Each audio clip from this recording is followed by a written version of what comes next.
Bismillahirrahmanirrahim. Assalamualaikum warahmatullahi wabarakatuh. Alhamdulillahilladzi arsala rasulahu bil huda wa dinil haqq liyudhhirahu 'alad dini kullih wa kafa billahi syahida. Alhamdulillah, kita panjatkan syukur kepada Allah Subhanahu wa taala yang telah memberikan berbagai macam kenikmatan kepada kita semuanya, yang mana apabila kita menghitungnya tentu tidak akan dapat menghitungnya. Terus lagi nikmat iman, nikmat Islam yang tidak semua orang bisa menikmatinya, serta nikmat-nikmat yang sering kita lalaikan, yaitu nikmat sehat dan juga nikmat kesempatan. Oleh karenanya patut kita selalu bersyukur kepada Allah Subhanahu wa taala di setiap keadaan kita dan mengucapkan alhamdulillahi ala kulli hal apabila kita mendapati sebuah keadaan yang menurut kita itu buruk, dan juga kita mengucapkan alhamdulillah bini mati tatimmus sholihati ketika kita mendapatkan kenikmatan dari Allah Subhanahu wa taala. Nah, sekarang untuk kelas 4, baik kelas 4A maupun kelas 4B, ini Ustadz akan memberikan pengenalan terkait dengan pembelajaran PAI yang insya Allah akan kita laksanakan di semester ini, yang mana keadaan sekarang semua orang merasakan di masa pandemi ini, tidak hanya 1-2 orang tapi semua lingkup kehidupan merasakannya. Oleh karena itu, kalian selaku peserta didik, selaku siswa, selaku penuntut ilmu tidak boleh hanya berdiam diri menunggu kapan selesainya ini, akan tapi harus terus bergerak, harus terus melakukan kegiatan-kegiatan yang bermanfaat untuk diri kalian semuanya. Nah, di pelajaran PAI kali ini Ustadz akan memberikan sedikit pengawalan saja, tidak ke materi dulu, pengenalan saja. Insya Allah untuk kelas 4 pendidikan agama Islamnya atau disebut dengan PAI, kita menggunakan buku diktat ataupun buku panduan kita, yaitu buku ajar pendidikan berislam yang diterbitkan oleh tim pendidikan Hidayatullah. Ini merupakan buku diktat ataupun buku rujukan saja. Kalau misalkan mau belajar di buku lain tidak masalah, bagus. Hanya saja nanti perlu diperhatikan ketika menggunakan dalil dalam Al-Quran ataupun hadis, harus dilihat kesohihannya. Kalau hadis, kalau Al-Quran tafsirannya ditafsirkan oleh siapa.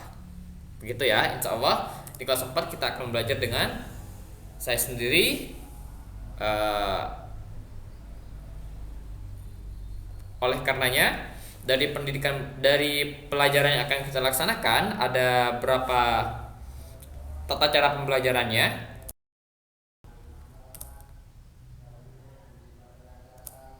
Yang pertama, yakni kita menggunakan WhatsApp. WhatsApp ini kita gunakan sebagai media untuk pengumpulan tugas dan juga informasi terkait dengan materi-materi pelajaran, dan juga bisa digunakan untuk kalian apabila ingin bertanya kepada Ustadz. Mungkin ada materi yang kurang jelas ataupun ada yang kurang dipahami, boleh bertanya menghubungkan WhatsApp. Insya Allah Ustadz akan jawab dengan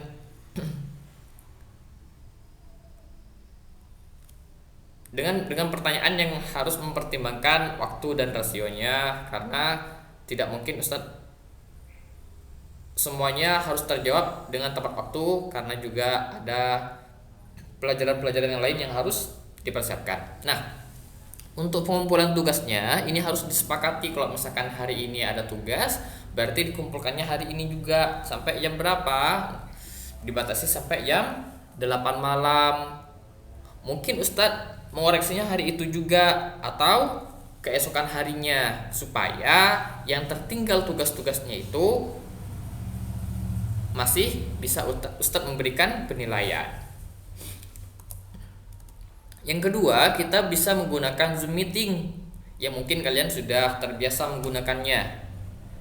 Bagi siswa kelas 4, insya Allah dan harapannya Ustadz sudah bisa menggunakan perangkat ataupun aplikasi untuk bahan pendidikan dengan baik.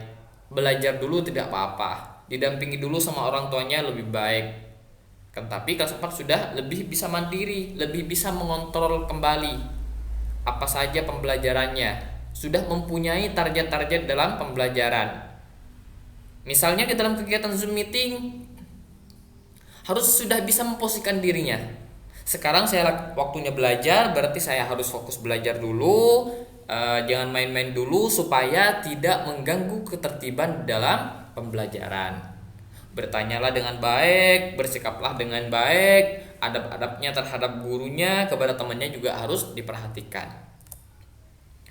Zoom meeting ini digunakan untuk pemaparan materi, diskusi dan juga penugasan. Bagus nih kalau misalkan kita di Zoom meeting bisa diskusi bareng, bisa tanya jawab bareng, bisa saling melengkapi. Insya Allah akan lebih bermakna pembelajarannya. Yang ketiga, kita bisa menggunakan media YouTube.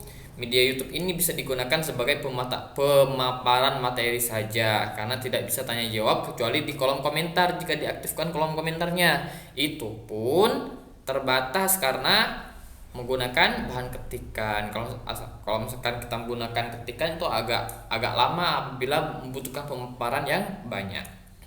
Yang keempat, kita menggunakan apa di sini? Google Formulir. Google Formulir ini digunakan sebagai latihan ulangan PTS ataupun PAS nantinya. Semoga nantinya kita segera bisa melakukan kegiatan sekolah tatap muka langsung, bisa masuk ke sekolah. Namun dengan adanya pandemi ini kita banyak belajar. Kita banyak belajar bagaimana mengoperasikan komputer dengan baik, mengoperasikan aplikasi-aplikasi yang ada di dalamnya supaya bermanfaat bagi kita. Secara tidak langsung kita belajar dengan hal itu. Dan harapannya kalian selama belajar di rumah harus mempunyai list to do. Apa itu list to do? Itu bahan checklist apa aja yang akan kalian lakukan dalam kesehariannya, supaya hari-hari kalian itu bermanfaat dan ada target yang bisa dicapai. Dari keempat ini, WhatsApp, Zoom meeting, YouTube maupun Google Formulir, tidak menutup kemungkinan nanti kita menggunakan aplikasi yang lain seperti Google Classroom. Kita bisa menggunakan itu. Nanti kalian juga bisa belajar. Saya yakin untuk kelas 4 insya Allah sudah lebih bisa, akan mudah untuk mempelajarinya. Gitu ya.